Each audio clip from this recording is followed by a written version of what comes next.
자, 여러분 두 번째 질문입니다. 기후변화를 막아야 산다. 네, 같이 보도록 하겠습니다.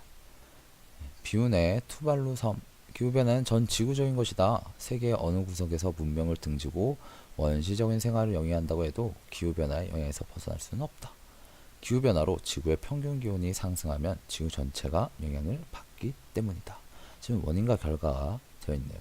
기후변화가 전 지구적인 것인 이유를 제시하고 있습니다. 네. 지역에 따라서는 평균보다 온도가 적게 올라가는 것도 있고 평균보다 더 많이 올라가는 것도 있다. 그러나 만년빙하로 뒤덮인 남극대륙부터 뜨거운 태양이 장렬하는 태평양 한가운데에 이르기까지 기후변화 영향에서 벗어날 수 있는 곳은 어디에도 없다. 그러니까 이 전 지구적인 문제라는 거죠. 기후변화가.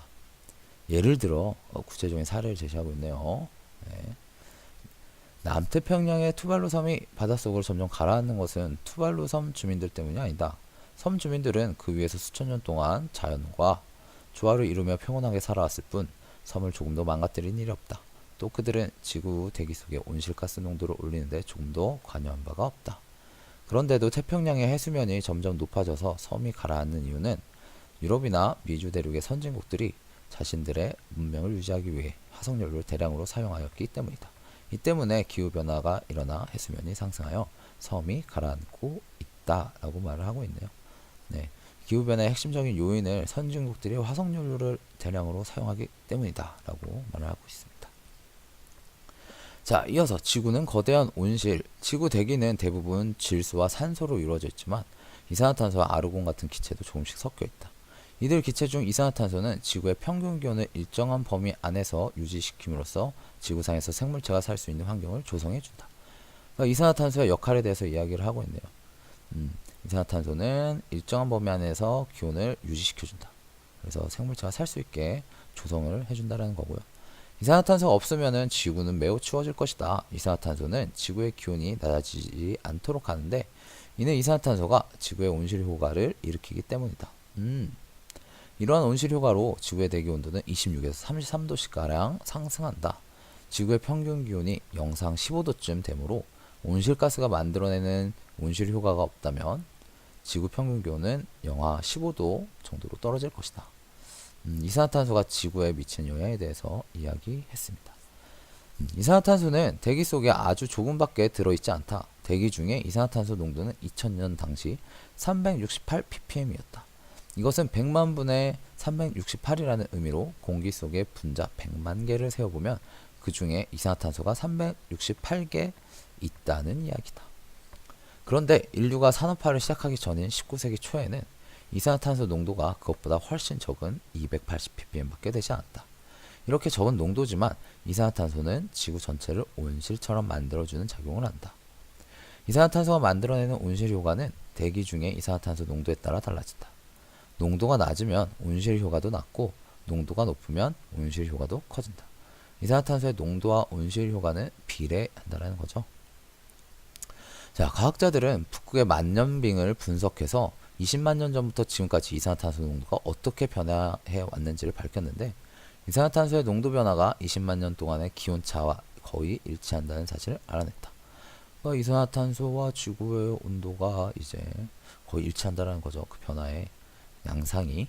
이는 이산화탄소가 지구 기온에 매우 큰 영향을 미치고 있었음을 말해준다. 네. 이산화탄소뿐만 아니라 메탄, 수증기, 염화불화탄소도 온실 효과를 일으킨다. 메탄은 이산화탄소보다 25배나 더 강하게 온실 효과를 일으키고 염화불화탄소는 이산화탄소보다 그 힘이 수만 배나 더 강하다. 그러나 수십 년 전까지만 해도 대기 중에 메탄이나 염화불화탄소의 농도는 이산화탄소와 비교할 때 무시할 수 있을 만큼 낮았고 따라서 이들 기체가 만들어내는 온실 효과도 거의 없었다. 기후변화 문제를 다룰 때 산업화 이후에 증가한 이산화탄소 농도에 주의를 기울이는 것도 이러한 사실과 연관이 있다. 최근에는 프레온이라고 알려진 염화불화탄소의 사용이 늘어나고 미주와 유럽에서 소를 대량 사육함에 따라서 소에서 다량의 메탄이 배설되어 이들 기체도 온실 효과에 약간의 영향을 미치게 되었다. 지난 250년간 대기 속 메탄 농도는 2.5배나 증가하였다. 그래서 온실 효과를 일으키는 메탄, 수증기, 염화불화탄소, 네, 이산화탄소도 마찬가지죠. 얼마나 소를 많이 키우면은 이 소가 이제 방귀나 트림을 할 때 이제 메탄이 나오는데 그게 영향을 미친다라고 합니다. 기온 상승을 관찰하다. 지구상에서 기후 관측을 시작한 것은 1854년이다. 지금까지 약 150년 정도의 자료가 축적된 셈이다. 이 기간에 대기 중의 이산화탄소 농도는 약 30%가량 증가했고 지구 평균 기온은 0.6도씨가량 올랐다. 구체적으로 지금 수치를 제시하고 있습니다. 이러한 증가 추세는 최근에 더 강화되고 있는데 1990년대 지구 평균 기온은 그 이전 150년 중 어느 때보다 높았다. 10년 단위로 볼 때 90년대에는 그 전에 150년에 비해 평균 기온이 가장 높은 해가 5번이나 있었다. 그러니까 계속 지구의 평균 기온이 올라가고 있다는 거죠. 네, 평균 기온이 올랐다는 것이 단순하게 365일의 기온이 고르게 상승하였음을 의미하지는 않는다. 네, 항상 이제 고르게 상승했다는 건 아니고 여름 기온은 큰 변화가 없지만 겨울 기온만 크게 오를 수도 있고 거꾸로 여름 기온이 유난히 크게 오를 수도 있다. 독일의 기상학자들이 시행한 모의 시험 결과에 따르면 현재와 같은 추세로 온실가스의 농도가 증가할 경우 2050년까지 독일의 평균 기온은 약 1도씨가량 올라갈 것이라고 한다. 그러나 남부지방의 경우 여름 기온이 크게 상승해 최대 5도씨까지 올라가는 반면 겨울은 변화가 거의 없을 것으로 전망하였다. 그러니까 계속 지속적으로 상승한다는 건 아니에요. 네. 여름 기온이 5도씨 올라간다는 것은 35도씨를 넘는 날이 많아져 더위로 고통을 겪는 일이 잦아지는 것을 의미하기도 하지만 여름의 기후가 매우 불안정해져서 글쓴이가 생각하는 기후변화에 따른 가장 큰 문제점들이 나옵니다. 홍수, 뇌우, 강한 돌풍 같은 기상이변이 심하게 일어날 수도 있음을 의미한다. 실제로 독일의 여름은 1980년대에 비해 피부로 분명히 느낄 수 있을 정도로 더워졌다. 그리고 기상이변의 횟수도 이전에 비해 잦아졌고 이로 인해 피해도 크게 증가하였다. 그러니까 지구의 평균 기온이 그냥 상승한다는 것으로 끝나는 게 아니라 이러한 기상이변이라는 문제점을 끌고 온다는 거죠. 한국의 기상청에서 내놓은 연구 결과에 따르면 우리나라는 독일과 달리 여름보다 겨울에 기온 상승이 더 크게 일어난다. 최저 기온이 영하 10도 이하로 내려가는 날의 수는 해가 갈수록 적어지고 있다. 예를 들어 91년부터 97년까지 8년 동안 최저 기온이 영하 10도씨 이하였던 날은 1971년부터 77년까지 8년간 수치의 절반밖에 되지 않았다. 그걸 보여준다는 거고요.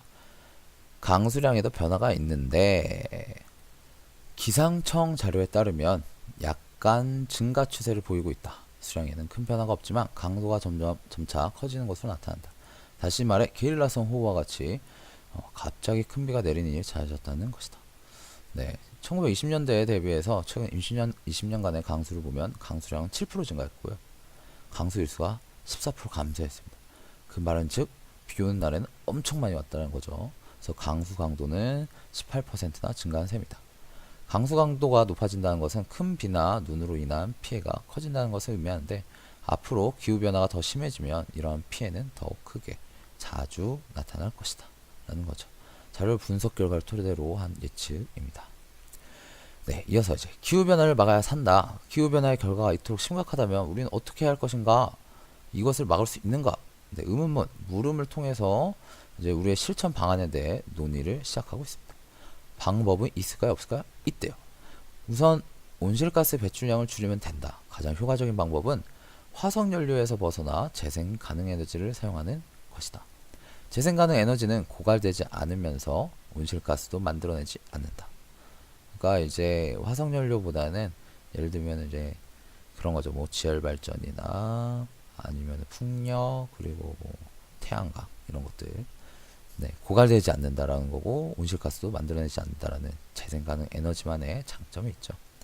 그러나 재생가능 에너지의 확대는 기존의 에너지 산업과 정치 체제에 커다란 변화를 가져올 수 있고 석유 소비를 줄임으로써 이제 중동의 산유국들에 큰 타격을 입힐 수 있다. 그렇기 때문에 산유국가 에너지 산업계에서는 재생가능 에너지 이용을 확대하여 기후변화를 억제하는 방식에 크게 반발한다. 그러니까 화석연료 사용을 감소시킨다는 건 즉 뭐예요? 이 산유국가 기존의 에너지 산업계들은 더 이상 이제 이익을 만들어낼 수 없다라는 거죠. 중동의 산유국들 같은 경우에는 물보다 뭐가 더 쌉니까? 네, 기름이 더 싸다고 하죠. 그래서 기후변화를 막기 위한 방안으로 재생에너지를 제시했지만 기존에 이러한 무리들이 반발을 하고 있다는 겁니다. 석유업계 등에서는 온실가스 배출량 감소 협약을 회방하기 위해서